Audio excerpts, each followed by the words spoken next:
সৰুপথাৰত দ্বিতীয় পৰ্যায়ৰ ration card বিতৰণ।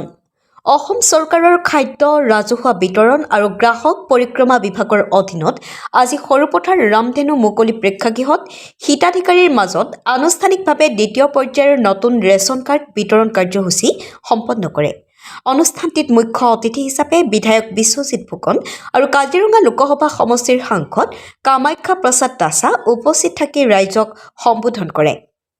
বিধায়ক বিশ্বজিৎ ফুকনে জনোৱা মতে আজি সৰুপথাৰ বিধানসভা সমষ্টিত সৰ্বমুঠ 1748টা পৰিয়ালৰ মাজত নতুন ৰেচন কাৰ্ড বিতৰণ কৰে।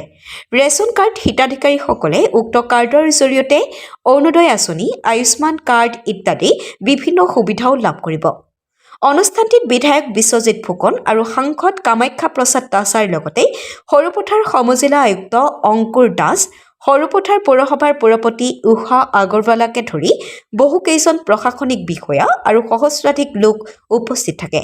সৰুপথাৰ পৰা মণ্টু শৰ্মা ৰিপৰ্টাৰ লাইভ অসম। আজি আমি খাদ্য সুৰক্ষা আঁচনিৰ অধীনত 1748টা পৰিয়ালক সৰুপথাৰত ৰেচন কাৰ্ড বিতৰণ কৰিলোঁ। ইয়াৰ জৰিয়তে মই ভাবোঁ প্ৰায় সকলোখিনি, ক'ৰবাত দুই এজন থাকি গ'ল যদি নাজানো, সৰুপথাৰ সমষ্টিৰ যিসকল দুখীয়া মানুহ তেওঁলোকে ৰেচন কাৰ্ড লাভ কৰিছে। আৰু আজি আমাৰ মাননীয় সাংসদ কামাখ্যা প্ৰসাদ দাসা ডাঙৰীয়া উপস্থিত আছিল।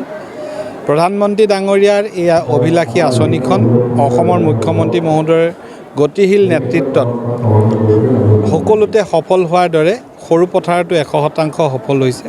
আৰু এখেতসকলে এই মাহৰ পৰা 10 তাৰিখৰ ভিতৰত তেখেতসকলৰ পাব লগা চাউলৰ কোটা তেওঁলোকে লাভ কৰিব।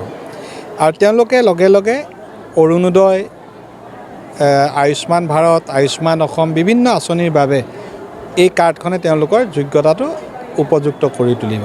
গতিকে মই মুখ্যমন্ত্ৰী মহোদয়ক বলিষ্ঠ নেতৃত্বৰে প্ৰধানমন্ত্ৰীৰ সপোন সাকাৰ কৰা যেনেদৰে সিদ্ধান্ত ল'লে তাৰ কাৰণে কৃতজ্ঞতা আৰু ধন্যবাদ জনাইছোঁ।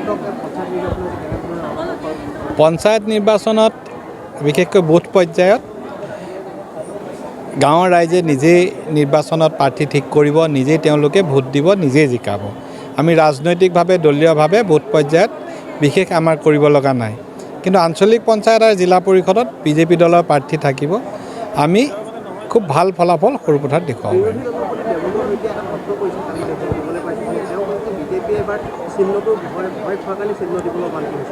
তেওঁলোকে কিছুমান নাটক কৰি থাকে। বিধানসভাত যেতিয়া এই আইনখন সংশোধন কৰা হৈছিল সেই সময়ত তেওঁলোকে এইটো কথা কোৱা নাছিল। তেওঁলোকে জানেই মানুহক ভুল কিছুমান তথ্য দিব খোজে। এই আইনখন যেতিয়া গৃহীত হৈছিল ইয়াত মূল কথাটো হ'ল যে ৰাজনীতিৰ মেৰপাকৰ পৰা যাতে আমি গাঁওসমূহক, পঞ্চায়তসমূহক কিছু আঁতৰে ৰাখিব পাৰোঁ। ভয় খালে আমি জিলা পৰিষদতো ভয় খালোহেঁতেন, আঞ্চলিক পঞ্চায়ততো ভয় খালোহেঁতেন। তেওঁলোকে যোৱা 14 চনৰ পৰা প্ৰত্যেকটো নিৰ্বাচনত শোচনীয়ভাৱে পৰাজিত হোৱাৰ পাছত অলপ সময়ে সময়ে ভ্ৰম বকাটো স্বাভাৱিক কথা।